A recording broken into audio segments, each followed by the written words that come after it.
الله أكبر الله أكبر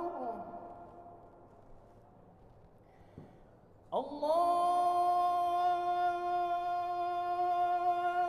أكبر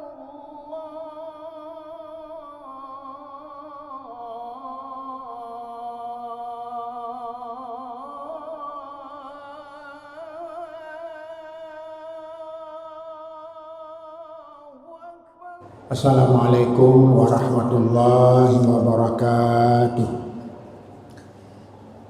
Alhamdulillahilladzi arsala rasulahu bil huda wa dinil haq liyudhhirahu 'alad dini kullih walau karihal kafirun.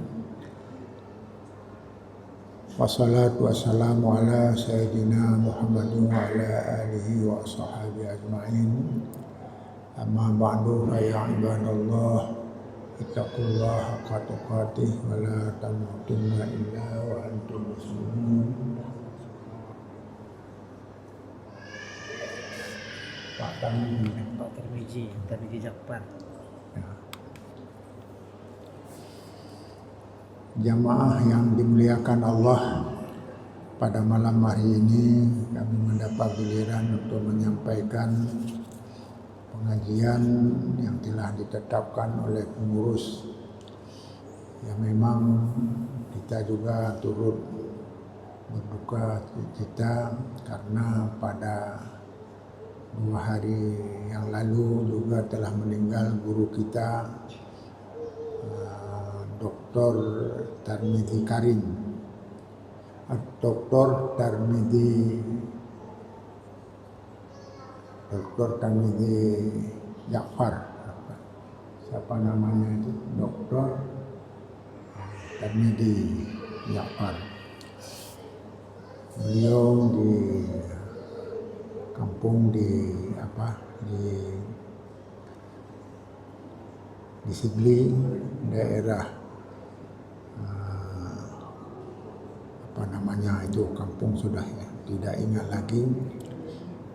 Jadi kita berdoa semoga beliau itu mendapat tempatkan yang layak. Telah banyak mencurahkan, memberi ilmu kepada kita semua pada setiap malam yang telah ditetapkan oleh pengurus masjid. Kami pada malam hari ini ingin juga menyampaikan sesuai dengan topik yang telah ditetapkan oleh pengurus masjid, yaitu berhubungan dengan keindahan hukum Islam.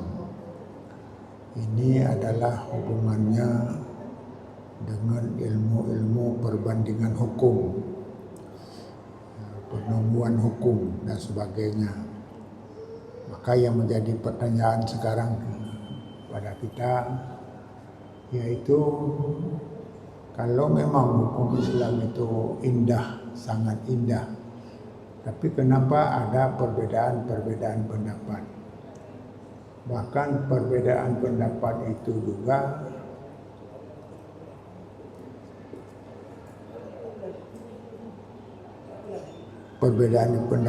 juga ditolerir, bahkan dibenarkan, direstui oleh Allah Subhanahu wa taala.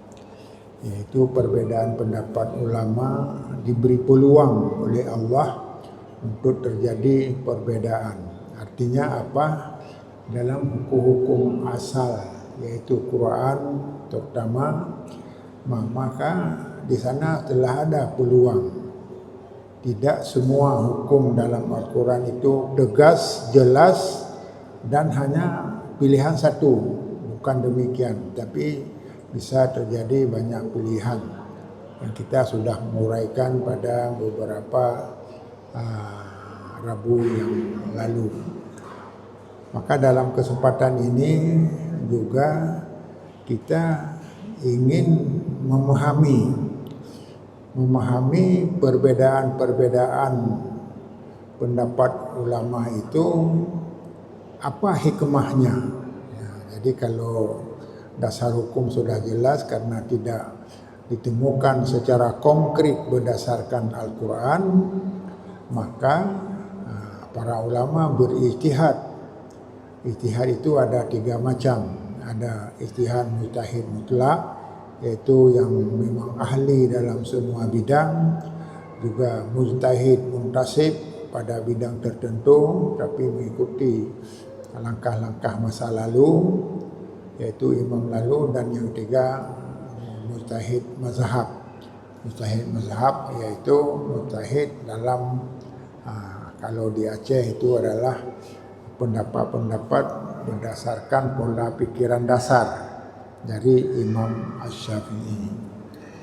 Maka karenanya pada malam hari ini kita sudah memahami sepintas yang lalu bahwa perbedaan pendapat itu ada suatu kekayaan, suatu kekuatan, bahkan disebut dengan rahmat, karena ada hadis yang menerangkan ikhtilafu ummati rahmah, perbedaan pendapat umatku adalah rahmat.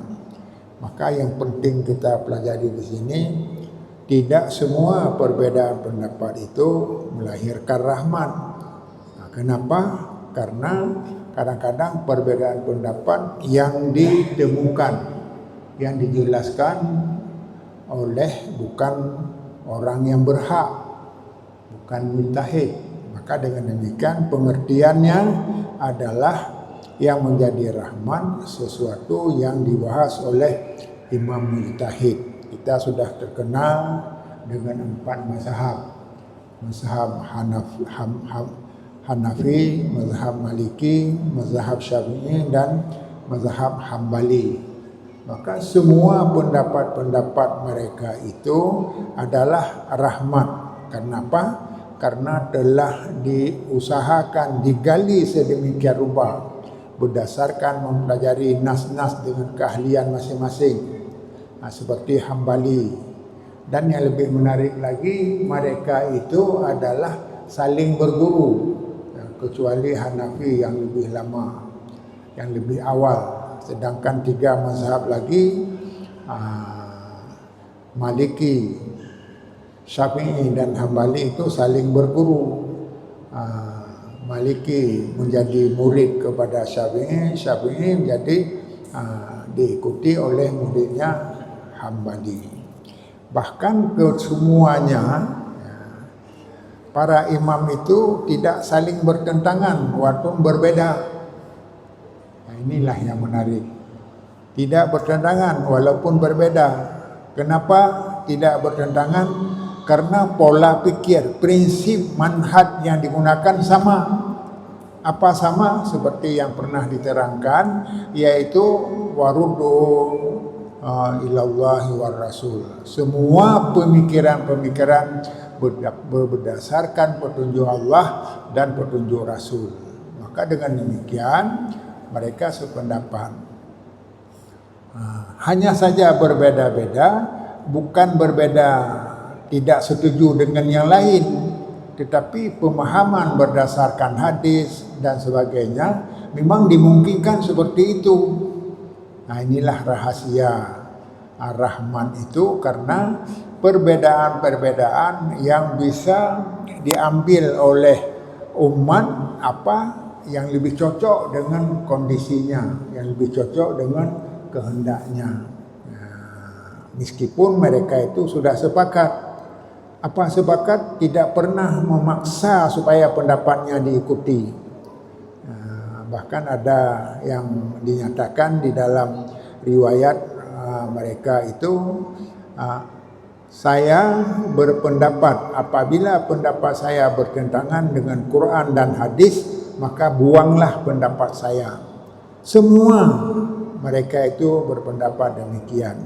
Meskipun ada kejadian, memang ini tidak perlu dicontoh, yaitu ketika murid daripada Maliki, yaitu dikritik oleh seseorang kepada pendapat Syafi'i, bahkan marah kepada Syafi'i. Kalau pendapat Syafi'i ini kita terima, sungguh tinggal pendapat imam kita. Jadi karenanya bahkan kalau dalam namanya Asbah, saya membaca di dalam kitab di dalam kitab yang dikarang oleh Yusuf Al-Qaradawi. Jadi di sana marah, ketika marah dipukullah Syafi'i. Imam Syafi'i, imam kita itu dipukul yang sehingga berdarah dengan kunci. Itu memang tidak populer karena tidak disampaikan oleh orang lain. Dan semua marah. Semua murid-murid Maliki marah, apalagi Syafi'i. Jadi inilah kejadian yang memang ada satu dua yang sifatnya sembrono, tidak mengikuti petunjuk yang telah disampaikan oleh gurunya. Jadi dengan demikian jamaah yang berbahagia, kita mempelajari ini maksudnya, ini kenapa imam masjid kita ini menetapkan satu pelajaran yaitu berhubungan dengan perbedaan pendapat, berhubungan dengan ikhtilaf atau khilafiyah. Ini bukan untuk melahirkan khilafiyah, bukan kita belajar khilafiyah supaya kita banyak khilaf, tetapi tujuan daripada mempelajari khilafiyah kita memahami kenapa berbeda, apa manfaat berbeda, dasarnya apa. Nah, ini sudah dirasakan.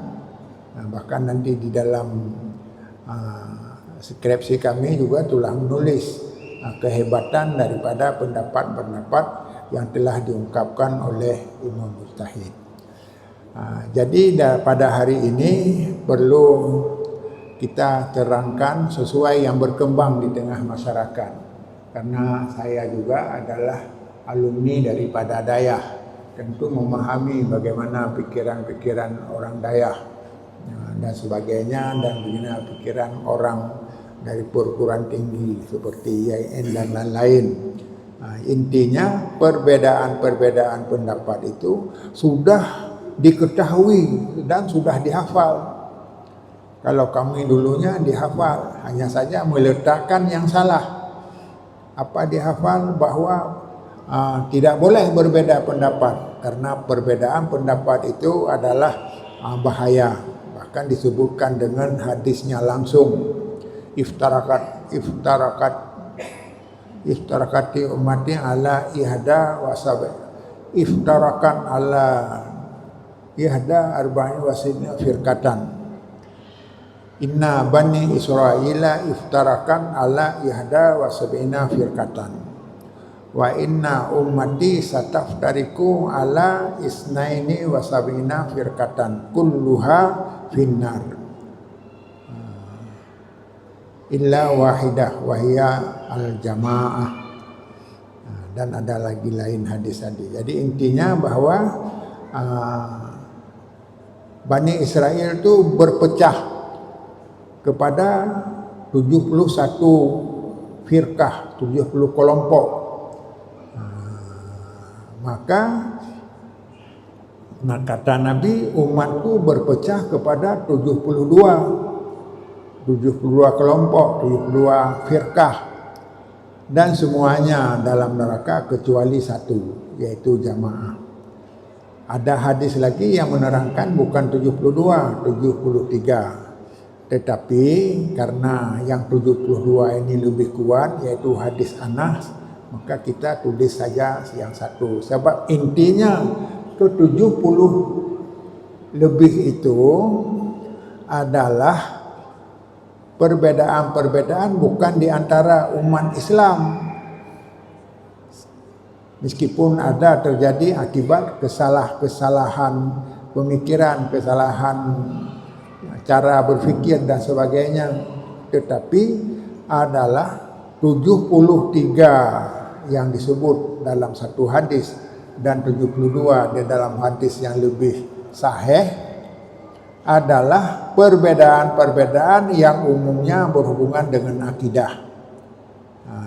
Maka kita kenal beberapa, bahkan saya sudah sangat sedih ketika saya membeli kitab satu yang berhubungan dengan 72 firqah umat Muhammad yang semua ke neraka kecuali satu. Dan saya sudah membaca, tapi sudah hilang. Jadi untuk pegangan selanjutnya tidak bisa dikira-kira lagi. Jadi 72 itu maka di sana diterangkan lazimnya berhubungan dengan akidah, menyimpang daripada akidah, bukan menyimpang daripada furu'iyah, bisa masalah fiqh. Jadi 70 itu adalah berhubungan dengan itu.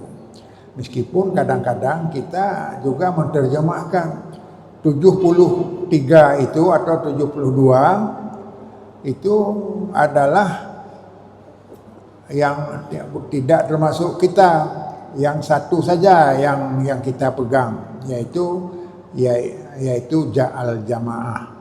Apa arti jamaah? Yaitu pengikut Nabi dan pengikut para sahabat. Bahkan di dalam hadis disebutkan, yaitu wahya ma'ana alaihi wa ashabi, apa yang saya bawa kata Nabi dan yang dibawakan oleh sahabat. Intinya berdasarkan hadis ini, satulah yang masuk surga, yang tidak masuk ke neraka. Siapa? Yaitu orang yang mengikuti Rasulullah, yaitu sunnah Rasulullah, wa ashabi, dan orang yang mengikuti pengikut Rasulullah, yaitu para sahabat. Meskipun ibarat hadis ada macam-macam, ada bid'ah yang intinya adalah bahagian daripada satu itu. Dengan demikian, kalau kita ingin selamat, jagalah yang satu ini. Yang satu secara umum, tapi bisa berkembang di tengah-tengah masyarakat dalam rangka mengamalkan sunnah Nabi dan mengamalkan sunnah para sahabat. Bahkan di dalam hadis yang lain disebutkan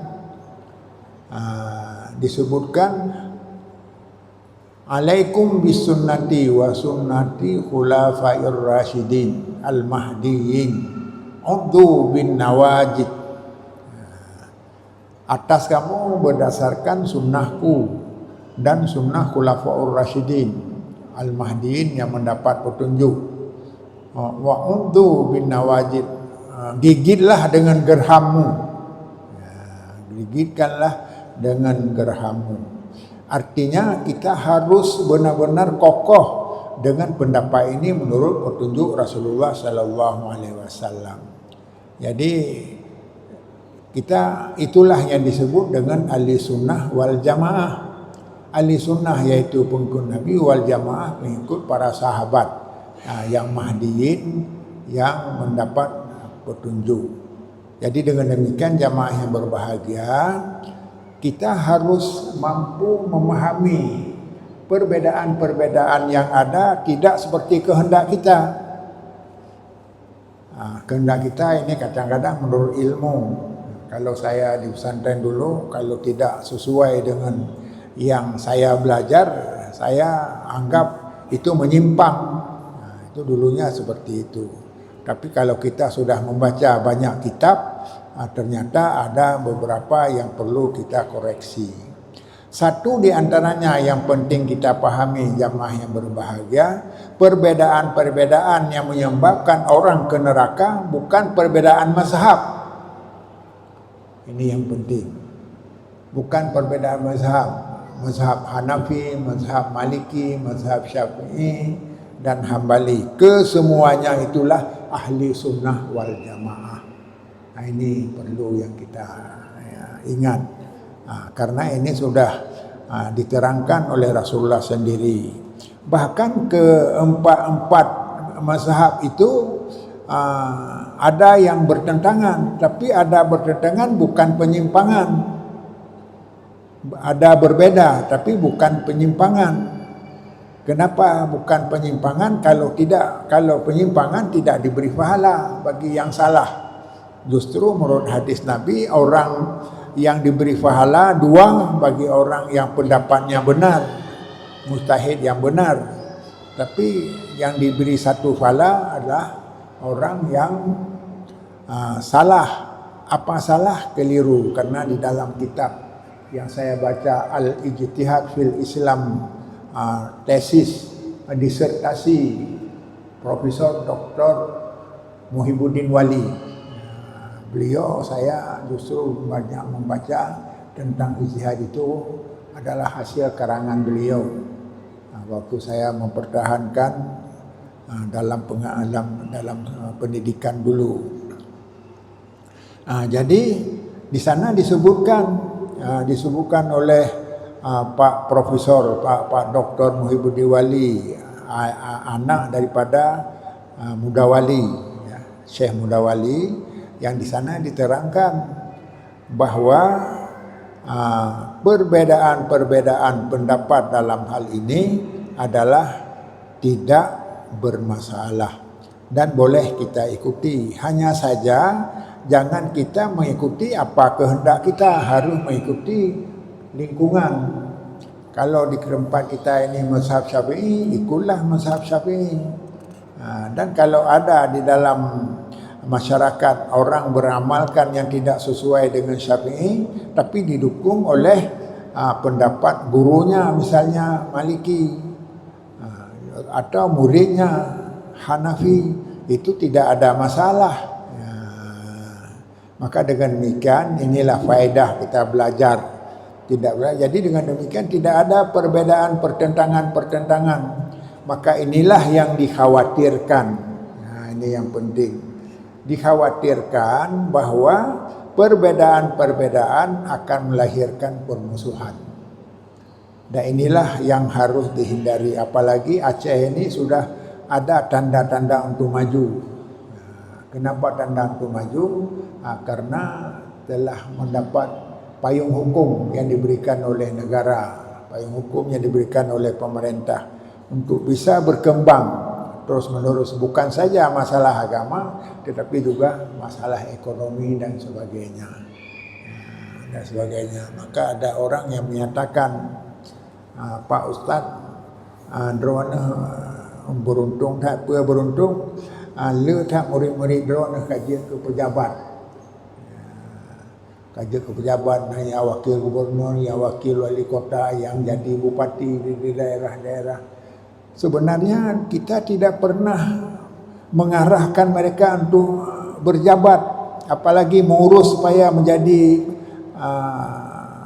jabatan, memperoleh jabatan. Itu adalah kehendak sendiri, perjuangan sendiri. Hanya saja dulunya ketika kita orang ini diberi ilmu, jabatan kita, tempat kita ke depan adalah bukan dikasih orang, tetapi disusaha sendiri. Karena ada para sahabat bertanya, ini semuanya sudah diatur oleh Allah, tetapi kenapa kita harus berusaha lagi? Maka dijawablah oleh Nabi, kullun muyassarun lima khuliqalah. Engkau para sahabat akan mendapat tempat sesuai yang diusahakan, sesuai yang dipikirkan, sesuai dengan upaya. Maka karenanya kalau sekarang ada orang yang mulai banyak, bahkan ada orang yang menyatakan sudah banyak. Jadi saya di rumah sakit kemarin diberitahukan oleh anak-anak kami di kesehatan ini 52 murid daripada pesantren. Jadi syukurlah kita tidak pernah mengenal satu demi satu anak-anak yang sudah lulus. Semua yang lulus itu adalah prestasinya hanya dengan modal memberi semangat untuk belajar. Mencintai ilmu berarti mencintai kedudukan masa depan. Innal ilma yunazilu mansilatal akhirat. Karena ilmu itu menempatkan orang pada tempat yang disukai. Bahkan ada satu yang kemarin saya juga tercengang. Ada anak dari pesantren itu yang lulus bidang teknik nuklir. Ini hebat sekali, teknik nuklir dia. Akhirnya dia mundur pada tahap terakhir karena ada berita kalau teknik nuklir itu kalau belum kawin dan kalau sudah kawin tidak ada anak lagi. Itu katanya. Maka Akhirnya dia mengundur diri dari jabatan itu. Sebenarnya kita tidak tahu bakat seseorang. Maka bakat anak-anak masa depan lebih bagus dari bakat kita, dari kemampuan kita. Karena mereka sudah belajar dengan sungguh-sungguh dengan guru-gurunya yang berbeda-beda. Jadi dengan demikian jamaah yang berbahagia, perlu kita mengetahui, inilah makna dari pengajian. Perbedaan-perbedaan pendapat itu sesuatu yang telah diberikan peluang oleh Allah, maka peluang ini gunakanlah dengan sebaik-baiknya. Artinya tidak mudah menganggap pendapat orang lain itu adalah salah, apalagi sesat. Ini yang tidak ada masanya lagi. Sesat dan tidak sesat itu sesuai dengan rumus ilmu. Inna tamaman ilmi ma'rifatul haq, yaitu ilmu yang sempurna kita sudah memahami mana yang benar. Jadi dengan demikian arah sekarang ke depan, bagaimana pengajian-pengajian di mana saja harus belajar. Belajarnya harus melalui kebenaran, benarnya harus melalui kitab. Jadi harus dalam kitab, bukan belajar dengan perkiraan-perkiraan. Kemarin saya menarik juga kata Ustaz Masrul Aidi, ya. Masrul Aidi memang di Aceh ini susah dipilah-pilah orang untuk tidak untuk bersatu. Bahkan ada kelompok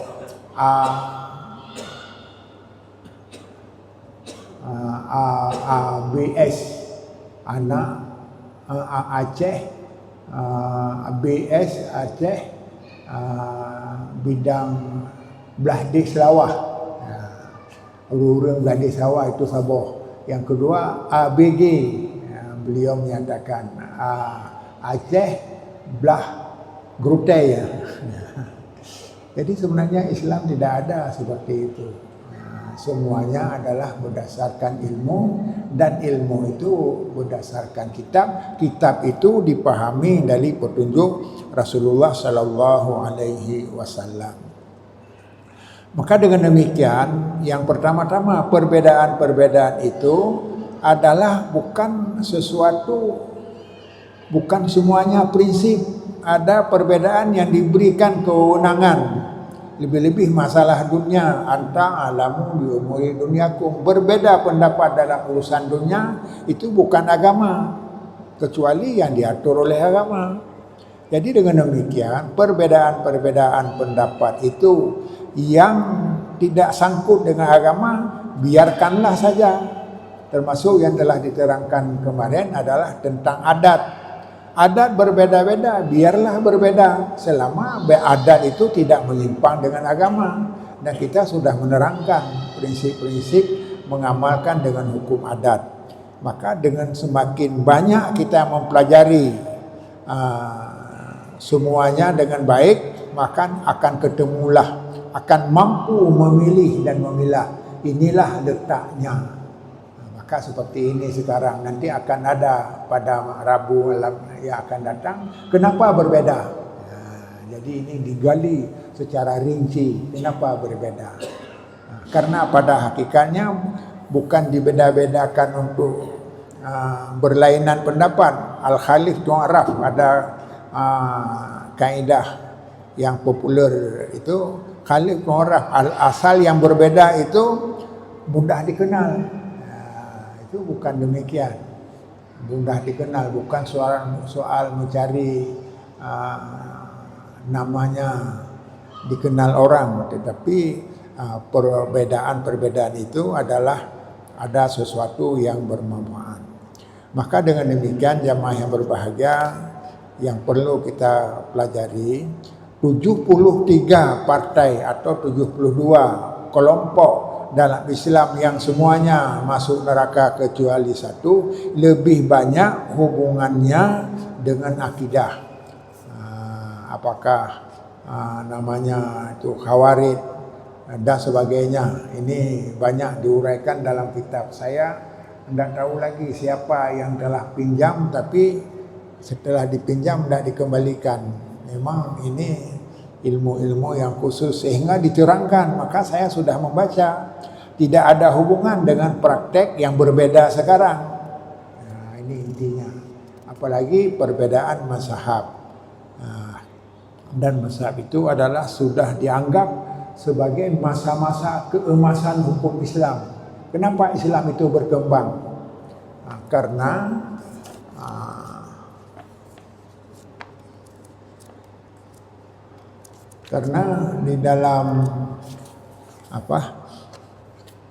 di dalam pemahaman orang Islam itu, karena Islam itu luas, ya, luas artinya tidak kaku, ya, kalian sudah juga disebutkan.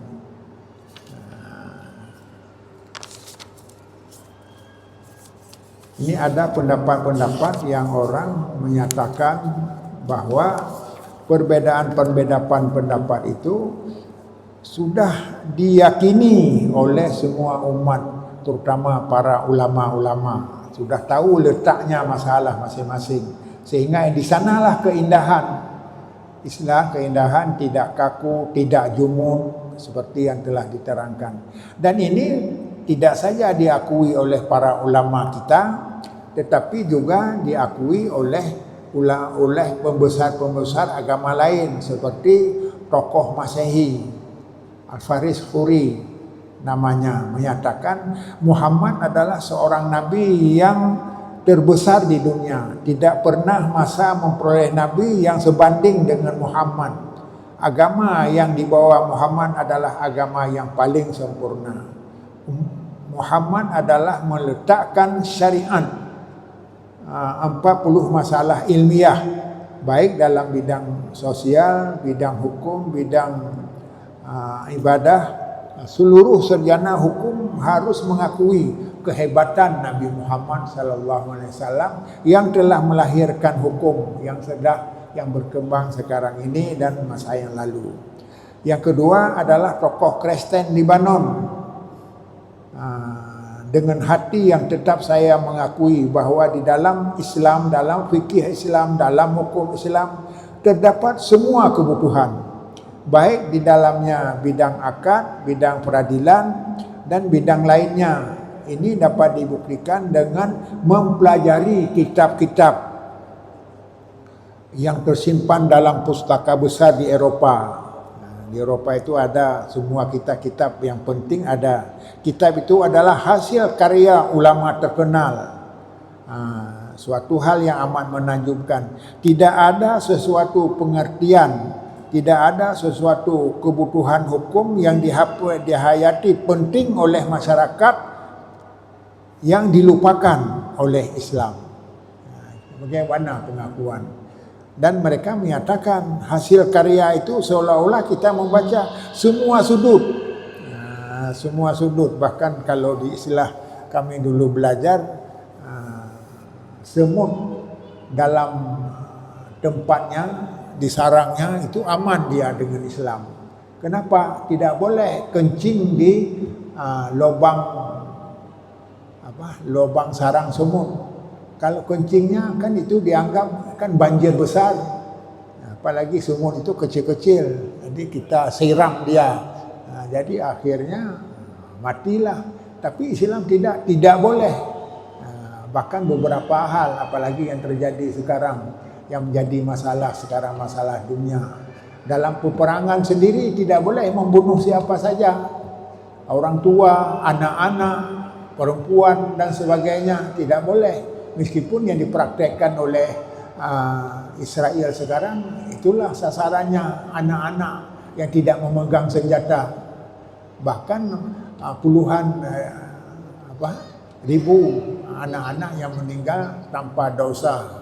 Tidak tahu kenapa dia harus meninggal dan sebagainya. Dalam Islam itu dilarang benar. Kayu sendiri tidak boleh dipotong. Ini dalam bimbingan berhadapan dengan hukum perang. Kemudian yang terakhir adalah